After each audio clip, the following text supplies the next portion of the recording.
জয় বাবা তারকনাথ। বাবা তারকনাথের চরণে সেবা লাগে। আজকের এই ব্লকে আমরা এক অন্য যাত্রায় বেরিয়েছি। শক্তিপীঠ তারাপীঠ থেকে শৈবতীর্থ তারকেশ্বর। এখন আছি রামপুরা স্টেশনে। মানে কালকে তারামায়ের দর্শন করেছি। তারামায়ের দর্শন করার পর ইচ্ছা ছিল বাবারও দর্শন করব। তাই এখান থেকে যাব হচ্ছে বাবা তারকনাথের দর্শন করতে। 13154 গৌড় এক্সপ্রেসে করে আমরা রামপুরহাট থেকে যাব ব্যান্ডেল অবধি। এখন রামপুরা স্টেশনে আছি। ট্রেনের টাইম হচ্ছে 11টা 45। এই যাত্রাপথ কঠিন হবে জানি, তবুও ইচ্ছা ছিল তারামায়ের দর্শনের পর বাবা তারকনাথের দর্শন করব নতুন বছরের শুরুতে। এই যাত্রা কঠিন হওয়ার কারণ হলো রামপুরহাট থেকে কোনো ট্রেনই তারকেশ্বর আসে না।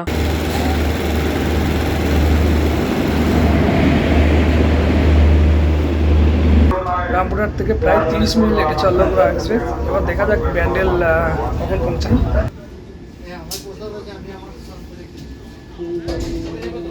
এই পথ শুধু গন্তব্যের জন্য নয়, এই পথ নিজের এক গল্প। রাতের অন্ধকারে ট্রেন ছুটে চলেছে একের পর এক স্টেশন পেরিয়ে আমার গন্তব্যের দিকে। আমার গন্তব্য তারকেশ্বর। প্রায় 15 মিনিট লেটে আমরা ব্যান্ডেল জাংশনে নামলাম। এবার আমার দিকে যেতে হবে শেওড়াফুলি, কারণ এখান থেকে লোকাল ট্রেন স্টার্ট হয়ে যাচ্ছে। তাই লোকাল ট্রেনের আমাদেরকে এখান থেকে টিকিট কাটতে হবে। টেম্পারেচার প্রায় 13 ডিগ্রি। রাত্রি এখন 3টে 5 হয়েছে। দেখা যাক আমাদের তারকেশ্বর যেতে কতক্ষণ টাইম লাগবে, কটায় পৌঁছায় ওখানে। এখন টিকিট কাটতে শেওড়াফুলি অবধি এখান থেকে যেতে হবে। এখান থেকে শেওড়াফুলি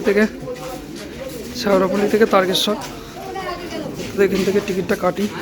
এখান থেকে টিকিট নিল, তারকেশ্বর অবধি ডাইরেক্ট কেটে নিয়েছি, 15 টাকা করে নিল। ওটা আমাদের নয়। রাতের সঙ্গে এখন চা, কারণ এত রাতে যা ঠান্ডা, চা ছাড়া সম্ভবই নয়। আমরা 3:30 হাওড়া লোকাল ধরলাম শেওড়াফুলি পর্যন্ত।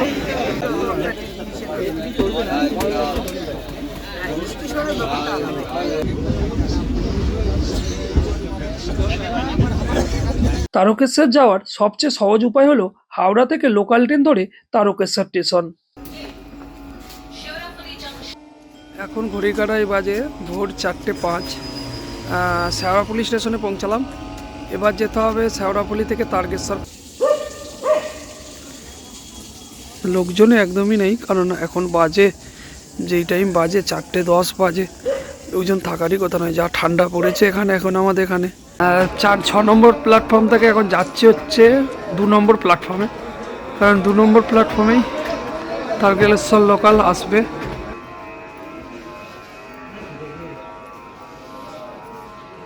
আমাদের কঠিন হচ্ছে, কারণ 3টে ট্রেন চেঞ্জ হচ্ছে। কারণ একটা ট্রেন, দুটো ট্রেন আমরা চেঞ্জ করে নিলাম, কারণ ডাইরেক্ট কোনো ট্রেন নেই। তারকেশ্বর আসার কোনো ডাইরেক্ট ট্রেন নেই। হাওড়া থেকে আছে, শেওড়াফুলি থেকে উঠছি আমরা তারকেশ্বর যাওয়ার জন্য। তারকেশ্বর লোকাল এসে গেছে, তারকেশ্বর যাওয়ার জন্য।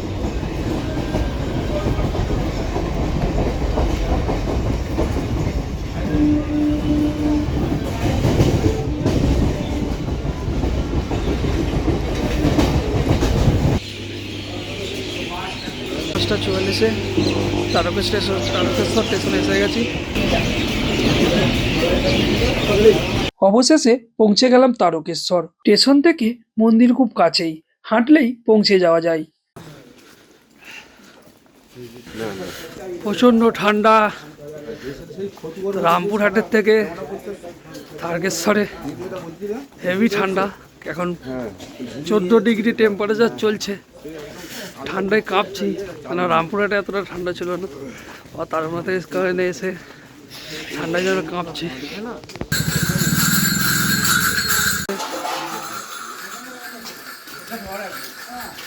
তারকনাথের মন্দির।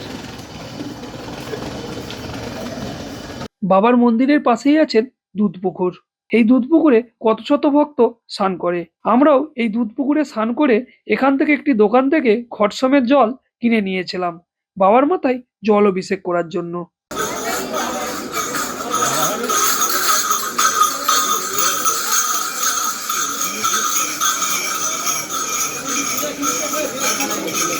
পূর্ণিমার দিন এসেছি, তাই দেখছি বাবার কত শত ভক্ত বাঘ নিয়ে আসছে বাবার মাথায় জল অভিষেক করার জন্য। বাবা তারকনাথের দর্শন করে নিয়েছি সকালবেলায়, স্নান টান করে জল অভিষেকও করে দিয়েছি, কারণ মোবাইল তো ভিতরে এলাও নাই, তাই দেখাতে পারিনি।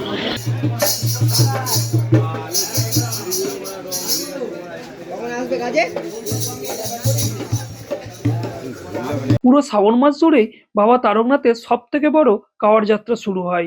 শেওড়াফুলি নিমাই তীর্থঘাট থেকে জল তুলে ৩৫ থেকে ৪০ কিলোমিটার পথ বাবার কত শত ভক্ত পায়ে হেঁটে আসেন বাবা তারকনাথের মাথায় জল অভিষেক করার জন্য। এমনিতেই প্রতি পূর্ণিমাতেই আসেন পূর্ণিমা যাত্রীরা শেওড়াফুলি থেকে জল নিয়ে।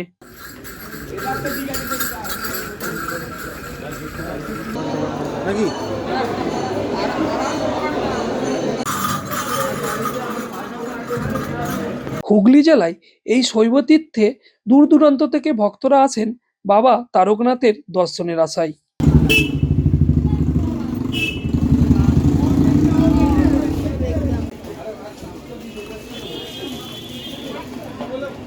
এটাই হলো তারকেশ্বরের রাজবাড়ি। আমি তারকেশ্বর আসলেই সময় পেলেই তারকেশ্বর শ্মশান থেকে ঘুরে আসি, কারণ শুধু একটাই, শ্মশানে আছে সুন্দর একটি মন্দির, সেই মন্দিরে আছে মা কালীর প্রতিমা।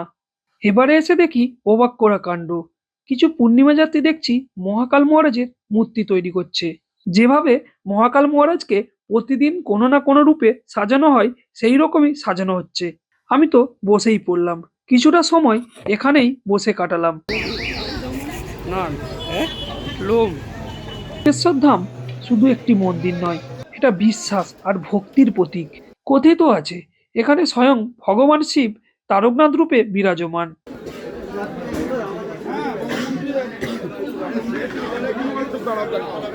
এই শিবলিঙ্গ স্বয়ংভূ, অর্থাৎ নিজে থেকেই প্রকাশিত।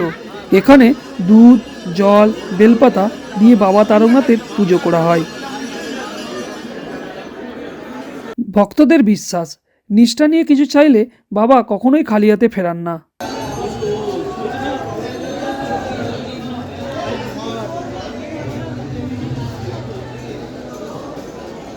বাড়ির জন্য পুজোর প্রসাদ কিনে নিয়ে যেতেই পারেন এখান থেকে।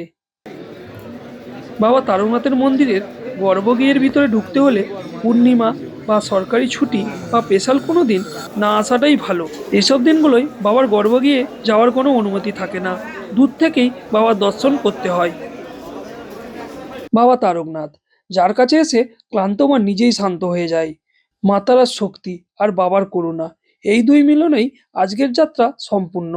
আপনাদের ভালো লাগলে ভিডিওটা লাইক করুন, কমেন্টে হর হর মহাদেব লিখতে ভুলবেন না, চ্যানেলটি সাবস্ক্রাইব করুন, কারণ সামনে আসছে আরও তীর্থ ভ্রমণের গল্প।